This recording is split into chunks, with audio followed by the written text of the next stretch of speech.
নমস্কার বন্ধুরা, মায়ের রান্নাঘরে আপনাদের সকলকে স্বাগত এবং অনেক অনেক ভালোবাসা জানাই। বন্ধুরা, আজকে আমি শোল মাছের কালিয়া করব। আপনারা পুরো ভিডিওটি শেষ অবধি দেখবেন, আশা করি ভালো লাগবে।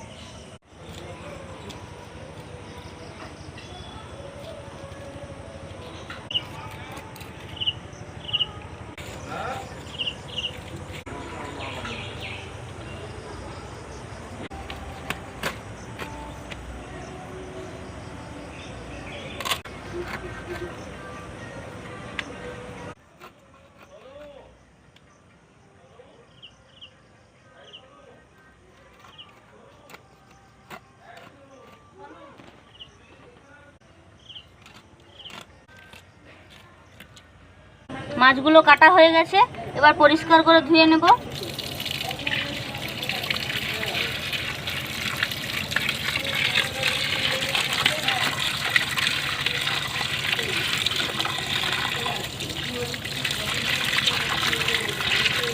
শোল মাছগুলোকে এইভাবে টুকরো করে কেটে নিয়েছি।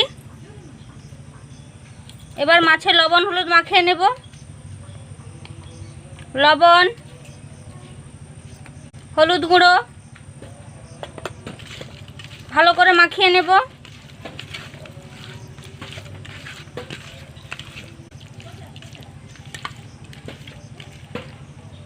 বন্ধুরা, শোল মাছের কালিয়া করতে হলে কাঁচা মাছ দিয়েই রান্না করতে হয়।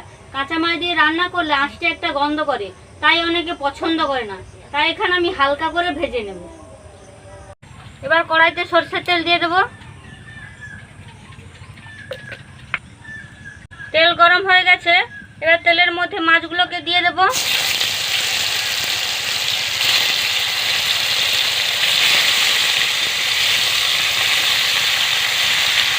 হালকা করে ভেজে নেব। আমি এখানে শোল মাছগুলোকে হালকা করে ভেজে নিচ্ছি।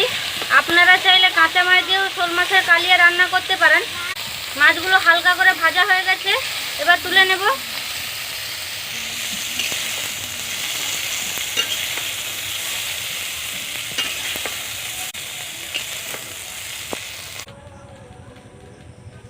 এবার মশলা করে নেব। কড়াইতে সরষের তেল দিয়ে দিচ্ছি। তেলের মধ্যে দিয়ে দেবো চিনি। হ্যাঁ বলো। দেখুন বন্ধুরা, চিনি লাল হয়ে এসছে। এবার দিয়ে দেবো রসুন বাটা।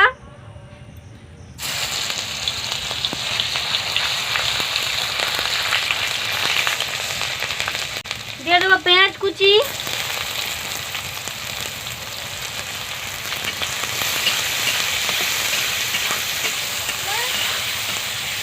দিয়ে দেবো টমেটো কুচি। পেঁয়াজ আর টমেটোগুলোকে ভালো করে কষে নেব।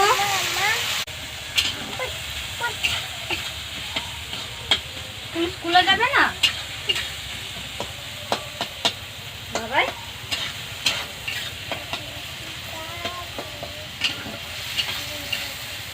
এবার দিয়ে দেবো আদা বাটা।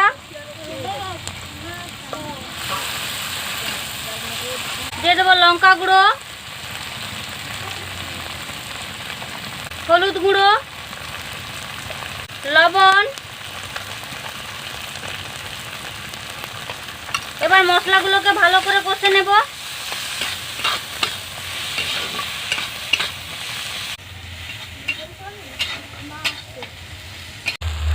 মশলাগুলো ভালো করে কষা হয়ে গেছে, এবার হালকা করে ভেজে রাখা শোল মাছগুলো দিয়ে দেব। মশলার সাথে ভালো করে কষে নেব।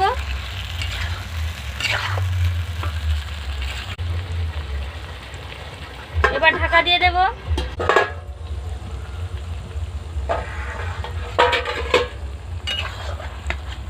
শোল মাছগুলোকে মশলার সাথে প্রায় 5-6 মিনিট ধরে ঢাকা দিয়ে ভালো করে কষে নিয়েছি। এবার অল্প করে জল দিয়ে দেব।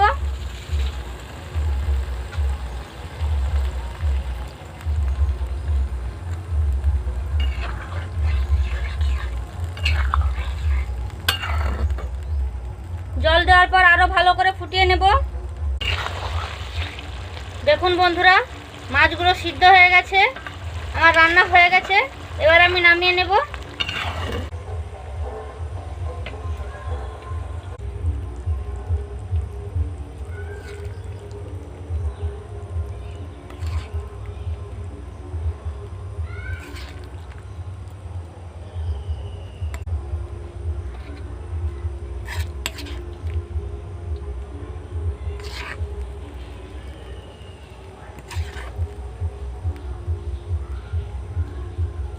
বন্ধুরা, আমি যেভাবে শোল মাছের কালিয়া রান্না করেছি আপনারাও বাড়িতে বানিয়ে দেখবেন, খেতে খুবই সুস্বাদু হয়। ভিডিওটি যদি ভালো লেগে থাকে অবশ্যই লাইক, কমেন্ট, শেয়ার এবং চ্যানেলটি সাবস্ক্রাইব করে দেবেন। আজকের মতো ভিডিওটি এখানেই শেষ করছি। ভালো থাকবেন, সুস্থ থাকবেন।